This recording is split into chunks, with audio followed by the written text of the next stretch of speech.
बेटी के ऊपर आता था जिन। जी हाँ, नमस्ते दोस्तों, आज मैं लेकर आ गया हूँ एक और अनसुनी अनकही दास्तां। और इसे सुनने के बाद आप सबकी भी रूह कांप जाएगी और सोचने पर मजबूर कर देगी कि आखिर कैसे किसी लड़की पर, वो भी पढ़ी लिखी लड़की पर, जिन आ सकता है। जी हाँ, ये केस है पंजाब का। और पंजाब की भी एक फैमिली थी जिसने मुझे पूरी स्टोरी सुनाई है, कैसे उसने अपने आप को बचाया, कैसे उस लड़की के ऊपर से जिन्नात को भेजा गया। जी हाँ, ये सारी कहानी पंजाब की है।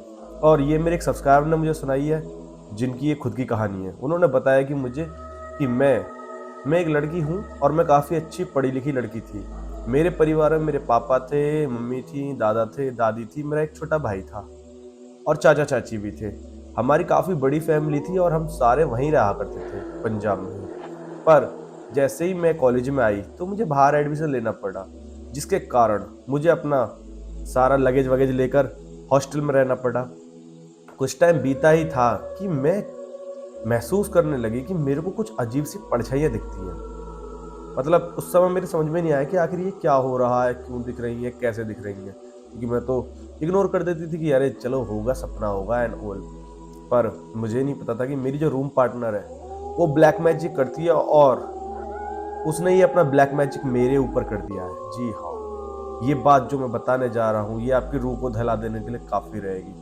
तो कान पकड़ के बैठ जाइए और स्टार्ट करते हैं इसको। जैसे ही उस लड़की ने देखा कि एक रोज वो सुबह सुबह सोकर उठी है, उसकी बाजू पर यहाँ पर अजीबो गरीब नखून के निशान थे, वो समझ गई कि कुछ तो गड़बड़ है।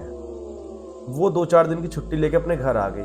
उसने बताया मुझे कि मेरा घर सिर्फ 2 घंटे की दूरी पर था, 2 घंटे लगते थे मुझे अपने घर जाने। मैं अपने घर पहुंच गई। मैंने घर जाकर अपनी मम्मी को दिखाया कि मम्मी देखो, मेरे पता नहीं कैसे मैं रात मस्त सोई थी, ये मेरी बाजू पर अजीब से निशान है और मुझे एक आदमी सा दिखता है, मतलब उसका अजीब व गरीब टाइप का चेहरा है और वो थोड़ा आदमी सा लगता है।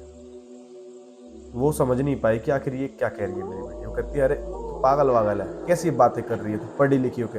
अरे मम्मी जी, मैं पढ़ी लिखी हूँ तभी तो ऐसी बातें कर रही हूँ, वरना मैं तो कहती किसी ने टोटका कर दिया एंड ऑल। मम्मी कहती हैं कि तो चुप हो जाइए, बकवास कहीं और जाग करिए, क्योंकि पढ़ा लिखा फैमिली थी और पढ़ी लिखी फैमिली के सामने तो ये चीज़ें होना नामुमकिन जैसा है कि हाँ यार किसी पर टोट के हो जाना एंड ऑल। वो लोगों के बीच में ऐसा कभी नहीं हुआ था और ना उन्होंने कभी इस चीज़ को देखा था, ना कभी महसूस किया था। पर वही है ना, हर चीज़ ज़िंदगी में एक बार तो होती है और वो टाइम उनका वही था। लड़की फिर कहने लगी चलो मम्मी मैं 2-4 दिन रुक जाती हूँ, उसके बाद चली जाऊँगी। ऐसे भी कॉलेज का सैटरडे संडे की छुट्टी है, मंडे को एक फेस्टिवल सा बन रहा है जिसके कारण मैं खुद नहीं जाऊंगी, तो 1-2 दिन रुक जाती हूँ घर पे। माँ भी खुश थी, ठीक है गुड़िया रुक जा। शाम को गाजर का हलवा और खाना बनाया गया। तो गुड़िया आती है और कहती है मम्मी मेरा हलवा वलवा दे दो तुम्हें, मैंने सुना है कि हलवा बनाया है। मम्मी कहती है हाँ हाँ ले हलवा। हलवे की उसने 2 तो स्पून खाई, तीसरे स्पून में हलवे को फेंक देती है साइड में। मम्मी कहती है क्या कर रही है बदतमीजी। और पापा ही बैठे थे, चाचा ही बैठे थे, चाची बैठी, दादा ही बैठे, दादी बैठी थी। बुढ़िया, फिर वो लड़की कहती है बुढ़िया तुझे पता है तू क्या खिला रही है मुझे मांस ला कर दे। आगे आगे जो टेबल थी उस अगली टेबल पे उसके फादर चिकन खा रहे थे, उनके पास लेग पीस रखा था उनकी प्लेट में। वो हाथ बढ़ाती है और उस लेग पीस को उठा के एक बार में पूरा लेग पीस खा जाती है। पूरा घर उस चीज़ को देखता रह जाता है कि अरे आखिर ये हो क्या रहा है। दोस्तों मैं बता दूं कि मुझे लास्ट 2 दिन बुखार बुखार टाइप का रह गया है, जिसके कारण मैं वीडियो भी नहीं ला पाया था। और ये वीडियो थोड़ी ऐसी ही बन रही है क्योंकि मेरी आंखों में पता नहीं क्यों आंसू आ रहे हैं। और मैं इस कहानी को आगे सुनाता हूँ। बाकी अगर आपके पास भी कोई स्टोरी है तो बस कमेंट कर देना, आपकी स्टोरी भी यहाँ पर सुनाई जाएगी। बढ़ते हैं आगे कहानी की तरफ। फिर उस लड़की ने देखा कि मैं चिकन खा रही हूँ, वो भी गंदी तरीका से। मतलब जो जिन था ना उसने चिकन तो खा लिया, वो एक गैली उसके अंदर से निकल गया। वो कहती है ये हड्डी मेरे हाथ में कैसे लग रही है। वो अपने पापा को देख के कहती है पापा मैं गाजर का हलवा खा रही थी, तुमने ये हाथ में क्यों दे दी मेरे। पापा कहते हैं तुझे पता भी है तूने क्या करा है। कहती नहीं क्या हुआ बताओ। उसका पापा बताता है कि तूने अभी मेरे हाथ में से, ये प्लेट में से ऐसे माल उठाया और एक बार में तू पूरा लेग पीस खा गई। ये देखने के बाद वो लड़की होपलेस सी हो जाती है कि यार ऐसे कैसे हो सकता है, मुझे कुछ याद क्यों नहीं है। वो घबरा जाती है, डर जाती है और उसके बाद वहां से उठती है और अपने कमरे में आ जाती है। ना वो हाथ धुलती ना कुछ। उसकी माँ पीछे पीछे आ रही होती है और आने के बाद ऊपर आके कहती है गुड़िया गेट खोलो। नहीं मम्मी मैं नहीं खोल रही। गेट खोलो ना गुड़िया। फिर गुड़िया गेट खोल देती है और जब गुड़िया गेट खोलती है तो उसकी जो मम्मी थी वो कहती है कि क्या दिक्कत आ रही है मुझे बता।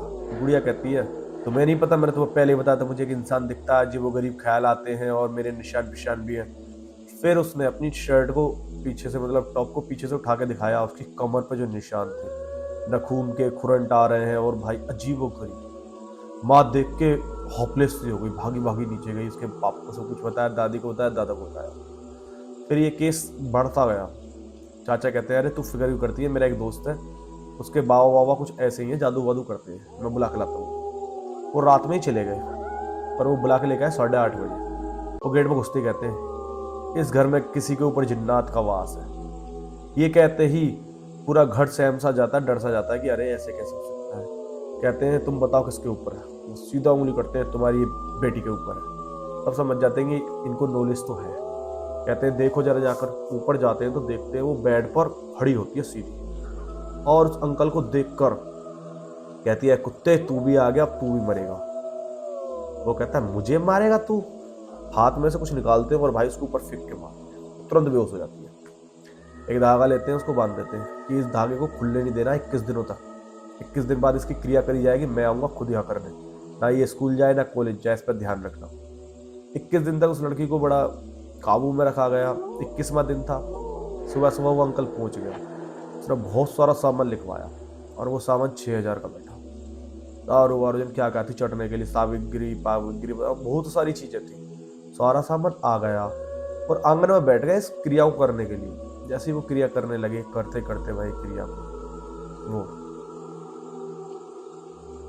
1 घंटा बीत चुका, 2 घंटे बीत चुके, और वो क्रिया चलते चलते रात के 12:30 हो गए, पर क्रिया खत्म होने का नाम नहीं ले रही थी। फिर जो हुआ पूरे घर ने देखा, एक परछाई सी इस कोने में खड़ी है, देखो वो खड़ा हुआ जिन सब लोगों को साफ दिख रहा था, सबकी रूह सी कांप गई।